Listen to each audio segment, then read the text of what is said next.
ಸ್ನೇಹಿತರೆ, ಚರಿತ್ರೆಯ ಮತ್ತೊಂದು ವಿಡಿಯೋಗೆ ನಿಮಗೆಲ್ಲ ಪ್ರೀತಿಯ ಸ್ವಾಗತ. ಇದು 1959ರ ದಶಕದ ಕತೆ.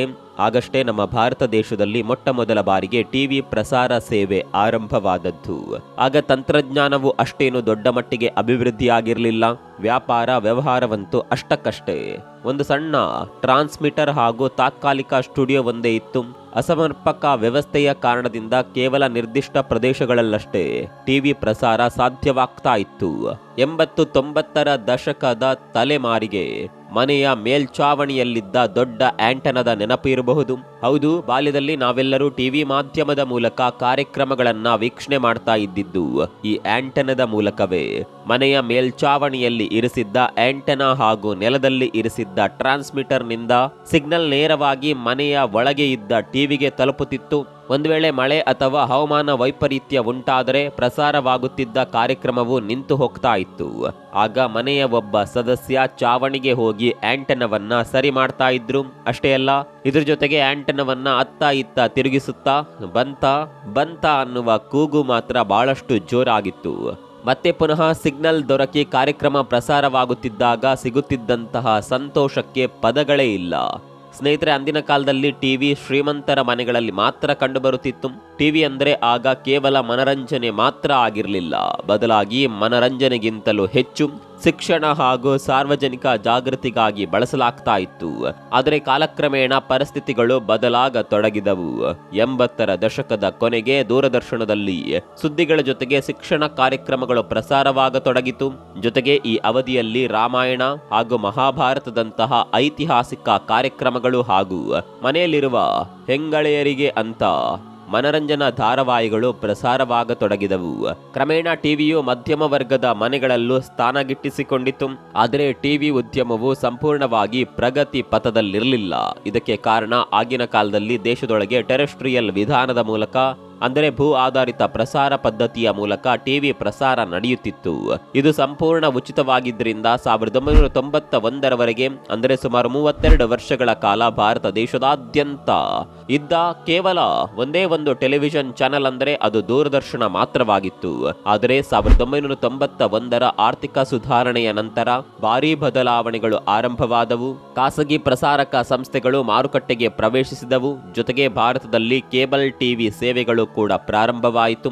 ಕೋಆಕ್ಸಿಯಲ್ ಅಥವಾ ಆಪ್ಟಿಕಲ್ ಫೈಬರ್ ಕೇಬಲ್ಗಳ ಮೂಲಕ ಟಿವಿ ಚಾನೆಲ್ಗಳು ಮನೆಗೆ ತಲುಪಿದವು.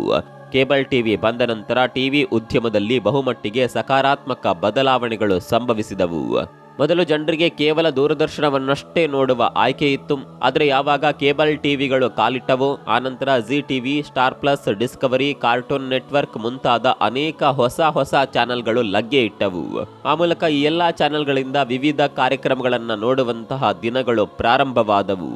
ಸ್ನೇಹಿತರೆ, ಇದೆಲ್ಲದರ ಜೊತೆಗೆ ಜನರಿಗೆ ಸುದ್ದಿ ಹಾಗೂ ಶಿಕ್ಷಣಾತ್ಮಕ ವಿಷಯಗಳ ಹೊರತಾಗಿಯೂ ಚಲನಚಿತ್ರಗಳು, ಧಾರಾವಾಹಿಗಳು, ರಿಯಾಲಿಟಿ ಶೋಗಳು ಹಾಗೂ ಸಂಗೀತ ಕಾರ್ಯಕ್ರಮಗಳಂತಹ ಹಲವಾರು ಮನರಂಜನಾ ಕಾರ್ಯಕ್ರಮಗಳ ಆಯ್ಕೆಗಳು ವಿಸ್ತಾರವಾಯಿತು. ಜನರಿಗೆ ಆಯ್ಕೆಗಳು ಇಲ್ಲದ ಸಂದರ್ಭದಲ್ಲಿ, ಅಂದರೆ ಕೇವಲ ದೂರದರ್ಶನ ಮಾತ್ರವೇ ಇದ್ದ ಸಂದರ್ಭದಲ್ಲಿ ನಿಗದಿತ ಸಮಯದಲ್ಲಷ್ಟೇ ಕೆಲವು ಕಾರ್ಯಕ್ರಮಗಳು ಪ್ರಸಾರವಾಗ್ತಾ ಇದ್ದವು. ಆದರೆ ಕಾಲ ಬದಲಾದಂತೆ ದಿನವಿಡೀ ನಿರಂತರವಾಗಿ ವಿವಿಧ ಕಾರ್ಯಕ್ರಮಗಳನ್ನು ವೀಕ್ಷಿಸಲು ಹಲವಾರು ವಾಹಿನಿಗಳು ಲಭ್ಯವಾಗತೊಡಗಿದವು. ಕೇಬಲ್ ಟಿವಿಯು ದೇಶದಾದ್ಯಂತ ಜನಪ್ರಿಯವಾಗಿದ್ದರೂ ಕೂಡ ಅದರ ಜೊತೆಗೆ ಹಲವಾರು ಸಮಸ್ಯೆಗಳು ಇದ್ದವು. ಮಳೆ ಅಥವಾ ಕೆಟ್ಟ ಹವಾಮಾನ ಎದುರಾದಾಗ ಟಿವಿಯಲ್ಲಿ ಪ್ರಸಾರವಾಗ್ತಾ ಇದ್ದ ಕಾರ್ಯಕ್ರಮಗಳ ಗುಣಮಟ್ಟ ಬಹುತೇಕವಾಗಿ ಕುಂಠಿತವಾಗುತ್ತಿತ್ತು. ಅಷ್ಟೇ ಅಲ್ಲದೆ ಸಿಗ್ನಲ್ ಡಿಸ್ಟರ್ಬ್ ಆದಾಗ ಟಿವಿಯಲ್ಲಿ ಗಿಜುಗಿಜು ಗುರುತುಗಳು ಕಾಣಿಸಿಕೊಳ್ಳುತ್ತಿದ್ದವು. ಇದೆಲ್ಲದರ ಜೊತೆಗೆ ಕೇಬಲ್ ಆಪರೇಟರ್ ರದ್ದು ಬೇರೆಯದ್ದೇ ಆದ ತಲೆನೋವಾಗಿತ್ತು. ಯಾಕಂದರೆ ನಮಗೆ ಯಾವ ಚಾನಲ್ ಬೇಕು, ಯಾವ ಚಾನಲ್ ಬೇಡ ಎಂಬ ನಿರ್ಧಾರ ಸಂಪೂರ್ಣವಾಗಿ ಅವರದ್ದೇ ಆಗಿತ್ತು. ಬಿಲ್ಲಿಂಗ್ ವಿಷಯದಲ್ಲಿಯೂ ಕೂಡ ಪಾರದರ್ಶಕತೆ ಅನ್ನೋದು ಇರಲಿಲ್ಲ. ಯಾವ ಚಾನಲ್ಗಾಗಿ ಎಷ್ಟು ಹಣ ಹಾಕುತ್ತಿದ್ದೆವು ಅನ್ನೋದು ಕೂಡ ಗ್ರಾಹಕರಿಗೆ ತಿಳಿಯುತ್ತಿರಲಿಲ್ಲ. ಕೆಲವೊಮ್ಮೆ ಬಿಲ್ ಪಾವತಿಸಿದ್ದರೂ ಕೂಡ ಆಪರೇಟರ್ ತನಗಿಷ್ಟ ಬಂದಂತೆ ಚಾನಲ್ಗಳನ್ನ ತೆಗೆದುಹಾಕ್ತಾ ಇದ್ರು. ಆದರೆ ಗ್ರಾಮಾಂತರ ಪ್ರದೇಶಗಳಲ್ಲಿ ಕೇಬಲ್ ನೆಟ್ವರ್ಕ್ ತಲುಪಿರಲಿಲ್ಲ. ಹಾಗಾಗಿ ದೇಶದ ಬಹುಮಟ್ಟಿನ ಜನತೆಗೆ ಟಿವಿ ಕ್ರಾಂತಿಯ ಸಂಪೂರ್ಣ ಅನುಭವ ಸಿಗಲಿಲ್ಲ ಅಂದರೂ ತಪ್ಪಾಗಲಾರದು. ಸ್ನೇಹಿತರೆ, ಈ ಎಲ್ಲ ಸಮಸ್ಯೆಗಳಿಗೆ ಪರಿಹಾರವಾಗಿ ಪರಿಚಯವಾದದ್ದು ಹೊಸ ಪ್ರಸಾರ ತಂತ್ರಜ್ಞಾನ. ಅದೇ DTH, ಡೈರೆಕ್ಟ್ ಟು ಹೋಮ್ ಸೇವೆ. DTH ಸೇವೆಯು ಯುನೈಟೆಡ್ ಕಿಂಗ್ಡಮ್ನಲ್ಲಿ 1989ರಲ್ಲಿಯೇ ಆರಂಭವಾಗಿತ್ತು. ಆದರೆ ಭಾರತದಲ್ಲಿ ಈ ತಂತ್ರಜ್ಞಾನ ಪ್ರವೇಶದ ಹಾದಿ ಅಷ್ಟೊಂದು ಸುಲಭವಿರಲಿಲ್ಲ. 1996ರಲ್ಲಿ ಭಾರತದಲ್ಲಿ ಡಿಟಿಎಚ್ ಪರಿಚಯಿಸುವ ಪ್ರಸ್ತಾಪ ಬಂದಾಗ ಸರ್ಕಾರ ಇದಕ್ಕೆ ಅನುಮತಿ ನೀಡಲಿಲ್ಲ. ಈ ಸಮಯದಲ್ಲಿ ಡಿಟಿಎಚ್ ಡೈರೆಕ್ಟ್ ಟು ಹೋಮ್ ಸೇವೆಯು ರಾಷ್ಟ್ರೀಯ ಭದ್ರತೆಗೆ ಅಪಾಯ ಮಾಡಬಹುದು ಅಥವಾ ಭಾರತೀಯ ಸಂಸ್ಕೃತಿಯ ಮೇಲೆ ನಕಾರಾತ್ಮಕ ಪ್ರಭಾವ ಬೀರಬಹುದು ಎಂಬ ಆತಂಕ ಸರ್ಕಾರದ್ದಾಗಿತ್ತು. ಅಷ್ಟೇ ಅಲ್ಲ, 1997ರಲ್ಲಿ ಸ್ಟಾರ್ ಟಿವಿ ಡಿಟಿಎಚ್ ಸೇವೆ ಪ್ರಾರಂಭಿಸಲು ಮುಂದಾದಾಗ ಸರ್ಕಾರ ಅದನ್ನ ತಡೆಯಿತು. ಆದರೆ ಜಗತ್ತಿನಲ್ಲಿ ಪ್ರಸಾರ ತಂತ್ರಜ್ಞಾನವು ದಿನದಿಂದ ದಿನಕ್ಕೆ ಅಭಿವೃದ್ಧಿ ಆಗ್ತಾ ಇದ್ದಂತೆ ಹಳೆಯ ವಿಧಾನಗಳು ಅಳಿವಿನಂಚಿನೆಡೆಗೆ ಸಾಗಿದವು. ಅಂತಿಮವಾಗಿ 2000ನೇ ಇಸವಿಯಲ್ಲಿ ಭಾರತ ಸರ್ಕಾರ ಡಿಟಿಎಚ್ ಸೇವೆಗೆ ಅನುಮತಿ ನೀಡಿತು. ಸ್ನೇಹಿತರೆ, ಸರ್ಕಾರ ಡಿಟಿಎಚ್ ಸೇವೆಗೆ ಅನುಮತಿ ನೀಡಿದ್ರೂ ಕೂಡ ಅದರ ಜೊತೆಗೆ ಮುಖ್ಯವಾಗಿ 5 ಷರತ್ತುಗಳನ್ನ ವಿಧಿಸಿತು. ಅದೇನೆಂದರೆ, ನಂಬರ್ 1, ಮಾರುಕಟ್ಟೆಯಲ್ಲಿ ಏಕಮುಖ ಅಧಿಕಾರವನ್ನ ತಪ್ಪಿಸಬೇಕು. ಯಾವುದೇ ಕಂಪನಿಗೆ ಡಿಟಿಎಚ್ ಮತ್ತು ಕೇಬಲ್ ಸೇವೆ ಎರಡು ಒಟ್ಟಿಗೆ ಹೊಂದಲು ಅವಕಾಶವಿರಲಿಲ್ಲ. ಈ ನಿಯಮದಿಂದ ಮಾರುಕಟ್ಟೆಯಲ್ಲಿ ಆರೋಗ್ಯಕರ ಸ್ಪರ್ಧೆ ಉಳಿಯುತ್ತದೆ. ನಂಬರ್ 2, ಅರ್ತ್ ಸ್ಟೇಷನ್ ಭಾರತದಲ್ಲೇ ಸ್ಥಾಪನೆಯಾಗಬೇಕು. ಪ್ರತಿ ಡಿಟಿಎಚ್ ಆಪರೇಟರ್ಗಳು ಲೈಸೆನ್ಸ್ ಸಿಕ್ಕ ನಂತರ 1 ವರ್ಷದೊಳಗೆ ಭಾರತದಲ್ಲಿಯೇ ಸಿಗ್ನಲ್ ನಿಯಂತ್ರಣಕ್ಕಾಗಿ ಅರ್ತ್ ಸ್ಟೇಷನ್ ಸ್ಥಾಪಿಸಬೇಕು. ಇದರಿಂದಾಗಿ ಪ್ರಸಾರ ತಂತ್ರಜ್ಞಾನ ಸಂಸ್ಥೆಯು ಬಹುಮಟ್ಟಿಗೆ ವಿದೇಶಿ ವ್ಯವಸ್ಥೆಗಳ ಮೇಲೆ ಅವಲಂಬನೆ ಆಗೋದು ತಪ್ಪುತ್ತಿತ್ತು. ನಂಬರ್ 3, ಲೈಸೆನ್ಸ್ ವೆಚ್ಚ ಮತ್ತು ಅವಧಿ. ಲೈಸೆನ್ಸ್ ಪಡೆಯಲು ಆಗಿನ ಕಾಲದಲ್ಲಿ 9,63,00,000 ಅಗತ್ಯವಿತ್ತು. ಆದರೆ ಈ ಲೈಸೆನ್ಸ್ ಅನ್ನ ಶಾಶ್ವತವಾಗಿ ಉಳಿಸಿಕೊಳ್ಳುವಂತಿರಲಿಲ್ಲ. ಅದು ಕೇವಲ 10 ವರ್ಷಗಳ ಕಾಲ ಮಾತ್ರ ಮಾನ್ಯವಾಗಿರುತ್ತಿತ್ತು. ನಂಬರ್ 4, ವಿದೇಶಿ ನೇರ ಹೂಡಿಕೆಯ ಮಿತಿ. ಡಿಟಿಎಚ್ ಕ್ಷೇತ್ರದಲ್ಲಿ ವಿದೇಶಿ ಹೂಡಿಕೆಯ ಪ್ರಮಾಣವನ್ನ ಗರಿಷ್ಠ ಮಿತಿಯನ್ನ 49% ನಿಗದಿಗೊಳಿಸಲಾಯಿತು. ದೇಶೀಯ ನಿಯಂತ್ರಣ ಹಾಗೂ ಭದ್ರತೆಯ ದೃಷ್ಟಿಯಿಂದ ಈ ಕ್ರಮವನ್ನ ಕೈಗೊಳ್ಳಬೇಕಾಯಿತು. ಇನ್ನೊಂದು ಪ್ರಮುಖ ಷರತ್ತು ಏನೆಂದರೆ, ಡಿಟಿಎಚ್ ಸೇವೆ ನಿರ್ವಹಿಸುವ ಕಂಪನಿಗೆ ಭಾರತೀಯ ನಾಗರಿಕನೊಬ್ಬನೇ ಮುಖ್ಯಸ್ಥನಾಗಿರಬೇಕು ಎಂಬುದಾಗಿತ್ತು. ಈ ಎಲ್ಲ ಷರತ್ತುಗಳನ್ನ ಕಂಪನಿಗಳು ಒಪ್ಪಿಕೊಂಡು 2003ರಲ್ಲಿ ಡಿಶ್ ಟಿವಿ ಭಾರತದ ಮೊದಲ ಡಿಟಿಎಚ್ ಸೇವೆ ರೂಪದಲ್ಲಿ ಪ್ರಾರಂಭವಾಯಿತು. ಮುಂದೆ ಡಿಟಿಎಚ್ ಪ್ರವೇಶವು ಭಾರತದಲ್ಲಿ ಟಿವಿ ಕ್ಷೇತ್ರದಲ್ಲಿ ಹೊಸ ಯುಗವನ್ನೇ ಆರಂಭಿಸಿತು. ಪ್ರತಿ ಹಳ್ಳಿಗೂ ಟಿವಿ ಸೇವೆಗಳು ತಲುಪಲು ಪ್ರಾರಂಭವಾಯಿತು. ಜನರು ತಮಗೆ ಬೇಕಾದ ವಾಹಿನಿಯನ್ನ ಆಯ್ಕೆ ಮಾಡುವ ಸ್ವಾತಂತ್ರ್ಯ ದೊರಕಿತು. ಅಷ್ಟೇ ಅಲ್ಲ, ಇದರ ಜೊತೆಗೆ ಸ್ಪಷ್ಟವಾದ ಚಿತ್ರ ಹಾಗೂ ಸ್ಥಿರ ಸಂಪರ್ಕ ಒದಗಿಸಿತು. ಸ್ನೇಹಿತರೆ, ಡಿಶ್ ಟಿವಿಯ ಪ್ರಾರಂಭವು ಭಾರತದಲ್ಲಿ ಟಿವಿ ವೀಕ್ಷಣಾ ಸಂಸ್ಕೃತಿಗೆ ಬಹುಮುಖ್ಯವಾದ ಕ್ರಾಂತಿ ಎನಿಸಬಹುದಾದ ಬದಲಾವಣೆಯನ್ನ ತಂದಿತು. ಕೇಬಲ್ ಟಿವಿಯಲ್ಲಿ ಜನರು ತಮ್ಮ ಸ್ಥಳೀಯ ಕೇಬಲ್ ಆಪರೇಟರ್ಗಳ ಮೇಲೆ ಸಂಪೂರ್ಣವಾಗಿ ಅವಲಂಬಿತರಾಗಿರಬೇಕಾಗಿತ್ತು. ಇದರ ಜೊತೆಗೆ ತಕ್ಷಣ ಸಿಗ್ನಲ್ ಕಳೆದು ಹೋಗೋದು, ಕೆಲವೊಂದು ಚಾನೆಲ್ಗಳು ಹಠಾತ್ತನೆ ನಿಲ್ಲೋದು, ಪ್ರಸಾರವಾಗ್ತಾ ಇದ್ದ ಕಾರ್ಯಕ್ರಮಗಳ ಗುಣಮಟ್ಟ ಕಳೆದುಕೊಳ್ಳುವುದು ಇವೆಲ್ಲವೂ ಸಾಮಾನ್ಯವಾಗಿತ್ತು. ಆದರೆ ಡಿಟಿಎಚ್ ಎಲ್ಲ ಸಮಸ್ಯೆಗಳಿಗೆ ಶಾಶ್ವತ ಪರಿಹಾರ ನೀಡಿತು. ಡಿಟಿಎಚ್ ಉಪಗ್ರಹ ತಂತ್ರಜ್ಞಾನದಿಂದ ನೇರವಾಗಿ ಮನೆವರೆಗೆ ಸಿಗ್ನಲ್ ತಲುಪುತ್ತಿದ್ದ ಕಾರಣ ಜನರು ಯಾವುದೇ ಸಮಯದಲ್ಲೂ HD ಗುಣಮಟ್ಟದ ಚಿತ್ರಗಳನ್ನು ವೀಕ್ಷಿಸಲು ಸಾಧ್ಯವಾಯಿತು. ಇದರ ಜೊತೆಗೆ ಉಚಿತ ಚಾನೆಲ್ಗಳು ಹಾಗೂ ಅನೇಕ ಮನರಂಜನಾ, ಕ್ರೀಡೆ, ಮಾಹಿತಿ ಚಾನೆಲ್ಗಳು ಲಭ್ಯವಾಯಿತು. ಗ್ರಾಹಕರಿಗೆ ತಮ್ಮ ಇಚ್ಛೆಯಂತೆ ಚಾನೆಲ್ ಪ್ಯಾಕೇಜ್ಗಳನ್ನು ಆಯ್ಕೆ ಮಾಡುವ ಅವಕಾಶ ದೊರೆಯಿತು. ಟಿವಿ ವೀಕ್ಷಣೆ ಮೇಲಿನ ನಿಯಂತ್ರಣ ನೇರವಾಗಿ ಗ್ರಾಹಕರ ಕೈಗೆ ಬಂತು. ಪೇಮೆಂಟ್, ರೀಚಾರ್ಜ್ ಪ್ರಕ್ರಿಯೆಯು ಸುಲಭವಾಗಿ ಆನ್ಲೈನ್ ಅಥವಾ ರಿಟೇಲ್ ಮೂಲಕ ಸಾಧ್ಯವಾಯಿತು. ಇವೆಲ್ಲವನ್ನ ಕೂಲಂಕುಷವಾಗಿ ಗಮನಿಸ್ತಾ ಇದ್ದ ಜನರು ಡಿಟಿಎಚ್ ಸೇವೆಯನ್ನ ತ್ವರಿತವಾಗಿ ಅಳವಡಿಸಿಕೊಳ್ಳಲಾರಂಭಿಸಿದ್ರು. ಭಾರತದಲ್ಲಿ ಡಿಟಿಎಚ್ ಸೇವೆಗೆ ದೊರಕಿದ ಭರ್ಜರಿ ಸ್ವಾಗತದಿಂದಾಗಿ ಕೇವಲ 2 ವರ್ಷಗಳಲ್ಲಿ 3,50,000ಕ್ಕೂ ಹೆಚ್ಚು ಜನ ಡಿಶ್ ಟಿವಿಯ ಚಂದಾದಾರರಾದರು. ಸ್ನೇಹಿತರೆ, ಡಿಟಿಎಚ್ನ ಈ ವೇಗದ ಬೆಳವಣಿಗೆಯನ್ನ ಗಮನಿಸಿದ ಇತರೆ ಕಂಪನಿಗಳು ಕೂಡ ಮಾರುಕಟ್ಟೆಗೆ ಲಗ್ಗೆ ಇಟ್ಟವು. ಇದು ಡಿಶ್ ಟಿವಿಗೆ ದೊಡ್ಡ ಸವಾಲೇ ಆಗಿ ಹೋಯಿತು. ಅದರಂತೆ 2006ರಲ್ಲಿ ಟಾಟಾ ಸ್ಕೈ, 2007ರಲ್ಲಿ ಸನ್ ಡೈರೆಕ್ಟ್, 2008ರಲ್ಲಿ ಏರ್ಟೆಲ್ ಡಿಜಿಟಲ್ ಹಾಗೂ ರಿಲಯನ್ಸ್ ಬಿಗ್ ಟಿವಿ, 2009ರಲ್ಲಿ ವಿಡಿಯೋಕಾನ್ D2H ಈ ಎಲ್ಲ ಕಂಪನಿಗಳು ತಮ್ಮದೇ ಆದ ಆಫರ್ಗಳು, ಚಂದಾದಾರರ ಪ್ಯಾಕೇಜ್ಗಳು, HD ಹಾಗೂ SD ಸೇವೆಯೊಂದಿಗೆ ಗ್ರಾಹಕರನ್ನ ಸೆಳೆಯಲು ಆರಂಭಿಸಿದವು. ಒಂದು ಕಡೆ ಡಿಟಿಎಚ್ಗೆ ತೀವ್ರ ಸ್ಪರ್ಧೆ ಹೆಚ್ಚಾಗುತ್ತಿದ್ದಂತೆ ಇನ್ನೊಂದು ಕಡೆ ಇದರ ಉದ್ಯಮವು ಅತಿ ವೇಗವಾಗಿ ಬೆಳೆಯಲು ಆರಂಭಿಸಿತು. 2005ರಿಂದ 2010 ನಡುವಿನ ಕೇವಲ 5 ವರ್ಷಗಳಲ್ಲಿ ಡಿಟಿಎಚ್ ಚಂದಾದಾರರ ಸಂಖ್ಯೆ 50 ಲಕ್ಷದಿಂದ 2,30,00,000 ಏರಿಕೆ ಕಂಡಿತು. ಡಿಟಿಎಚ್ ಸೇವೆಗಳ ಈ ಯಶಸ್ವಿ ಪ್ರಗತಿಯು ಭಾರತೀಯ ಪ್ರಸಾರ ಇತಿಹಾಸದಲ್ಲಿ ನಿಜಕ್ಕೂ ಒಂದು ಮೈಲುಗಲ್ಲು ಆಗಿತ್ತು. ಇದು ಕೇವಲ ತಂತ್ರಜ್ಞಾನದಲ್ಲಿ ಮಾತ್ರವಲ್ಲ, ಟಿವಿ ವೀಕ್ಷಣೆಯ ಸುತ್ತಲೂ ರೂಪುಗೊಂಡಿದ್ದ ಗ್ರಾಹಕ ಆಯ್ಕೆಗಳ ಸ್ವಾತಂತ್ರ್ಯ ಮತ್ತು ವೀಕ್ಷಣಾ ಗುಣಮಟ್ಟದಲ್ಲೂ ಹೊಸ ಅಧ್ಯಾಯವನ್ನೇ ತೆರೆಯಿತು. ಸ್ನೇಹಿತರೆ, 2015ರವರೆಗೆ ಡಿಟಿಎಚ್ ಚಂದಾದಾರರ ಸಂಖ್ಯೆ 7,31,00,000ಕ್ಕೆ ತಲುಪಿದಾಗ ಇದು ಇಡೀ ಡಿಟಿಎಚ್ ಇತಿಹಾಸದ ಅತ್ಯುಚ್ಚ ಸಂಖ್ಯೆಯಾಗಿ ದಾಖಲಾಗಿತ್ತು.